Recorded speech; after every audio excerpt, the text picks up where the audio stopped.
Hey, Matt, what can you do to fix the defensive breakdowns?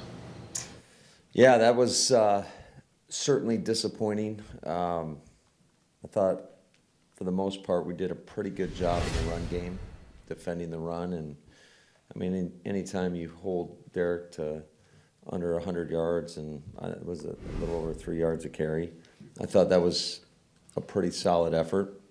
Um, and it leaves you a little bit susceptible on the back end where you gotta be good. I just the thing that's disappointing is just the bus when you have guys that don't play their responsibility and you get guys running free, and that happened on a couple of those, really on three of the big explosive plays that they had. The third down, we should have had a safety back there. Instead, we're cutting a short route, which should not happen. So it puts Keyshawn in a very tough position. They ran a two-man stack, and we had two guys on, we call it a 7-7, a deep, basically a pylon route. We had two guys on the pylon, and Robert Woods is wide open, and that's like a 30-some yard gain. And then we cut the stomp route when they're backed up, the inside fade to their tight end there, and another 30-yard gain or whatever it was. So it's just, those are critical errors that obviously explosive plays typically lead to points. And those, I want to say they scored on every one of those drives. So, it was extremely disappointing to have those coverage busts and to give up those explosion plays when those are preventable. Not to say that they're not going to make, like, if a team beats you, like there was a 3rd and 10 that led to a 4th and 1 where they ran an out route, and Rudy is in, I would say, pretty good coverage, and they make a contested play, and Austin Hooper makes a hell of a catch. Credit to them. That happens. That's the National Football League. But you can live with that. You don't want it to happen, but you can live with it because you're in position. They're making a contested catch. It's when it's not contested that I have a problem with, and especially when it's a bust. Those preventable busts have been something that wasn't new last night. It's been, as you know, a season-long thing. Why is that? Is that coaching not getting to the players just not executing and communicating on the field? What's the reason why those things haven't been prevented? Yeah, I mean, obviously the execution hasn't been to the level, but it's certainly if you see repeated mistakes, then you always got to look at yourself first. And so I got to make sure I'm doing my part in regards to holding everybody accountable. And the repeated mistakes are what's frustrating. And if you put players through it and we don't execute or don't communicate the right way, then you got to look at that portion of it, making sure that we have the right people in the game so that doesn't happen. We got to give ourselves a chance. And the coverage was more miscommunication or freelancing?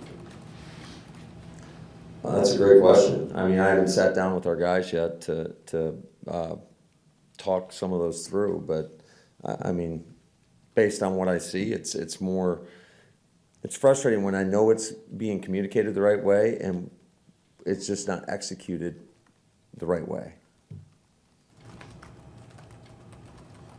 So however you interpret that is, I guess, your choice. Is Aaron's thumb healthy enough to keep playing? Yeah, I believe so. I mean, I know he's battling through it. He's made some really great throws, and then he's missed some throws, and I think that's life of a quarterback in this league. You're never going to be perfect. Certainly, I thought 5 days ago or whatever, he threw the ball as accurately as he has all season, and there were a couple throws in this past game that were, on point. You look at that sail route that he threw, or that corner route that he threw to Cobby. That was a hell of a throw. So I think there were a couple that certainly he'd like to have back. Matt, you've had a chance to sleep on the loss, albeit hopefully at your home and not the office. Where did you look at the math and just how big of a hole you ran? Do you block that stuff out completely in the numbers, the record? How do you proceed from here? Well, I think you always got to be honest about where you're at, just to help guide you. But certainly, I think, yeah, we are in a really tough spot. And then the message that I articulated to our team is, every game, it's a one-game season from here on out. Every game is absolutely critical. And they all are. But just in particular, where we are today, there's no margin for error. So we've got to get a lot of things corrected, and we've got to look at some of the things that we're asking of our players and making sure that it's just, again, some of those repeat mistakes, whether it's offense or on defense or on teams, you just can't have them happening. I think these last two games will do for Christian, and I wanted to ask you about, he's making off-schedule decisions that are in concert with Aaron wanted, especially on that 14-yarder, and how that's just come about. Yeah, I think you've seen a lot of growth, and just I can tell in how he carries himself, just more confidence, and it's there's still a lot of things that we got to continue to clean up with him, and just like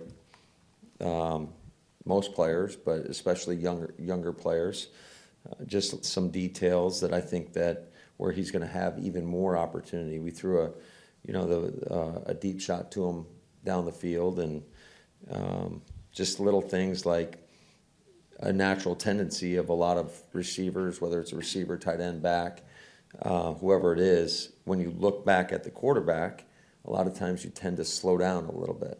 And it's just like that emphasis on, you look back at the quarterback, you really got to pump your arms to almost overemphasize that so you don't slow down, because that had a potential of being another big play down the field. I mean, we got the look we wanted.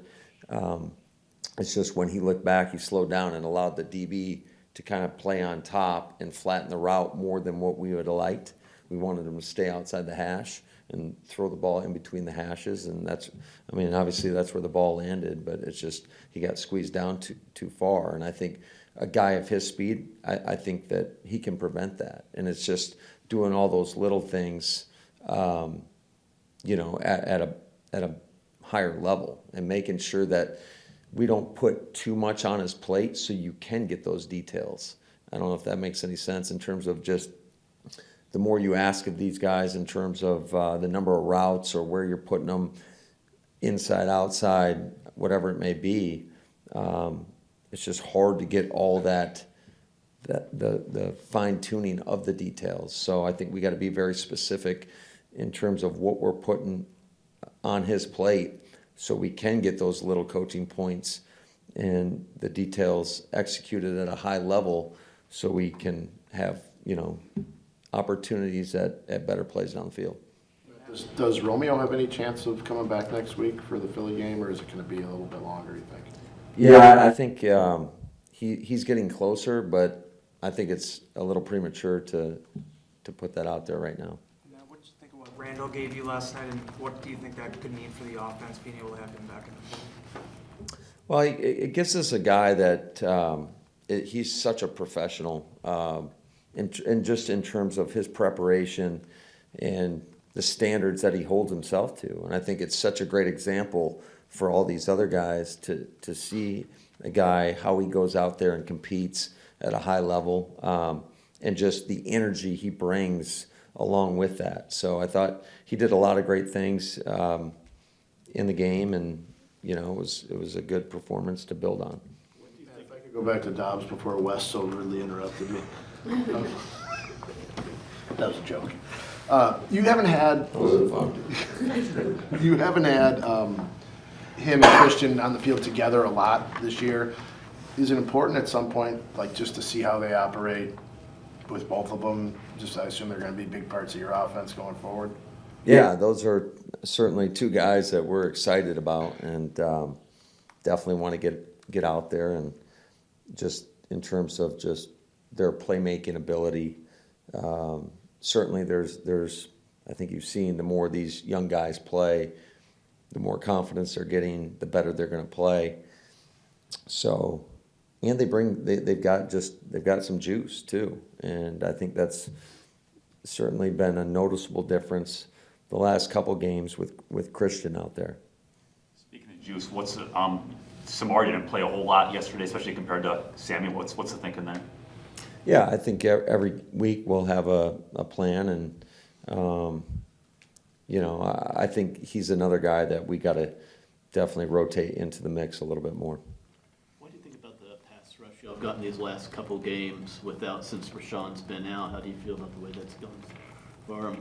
Yeah, I think it's it's hard to replace a guy like RG, and I think we can all feel that out there, especially with your four-man rushes. But I think the guys are playing hard. I don't think it has anything to do with the lack of effort.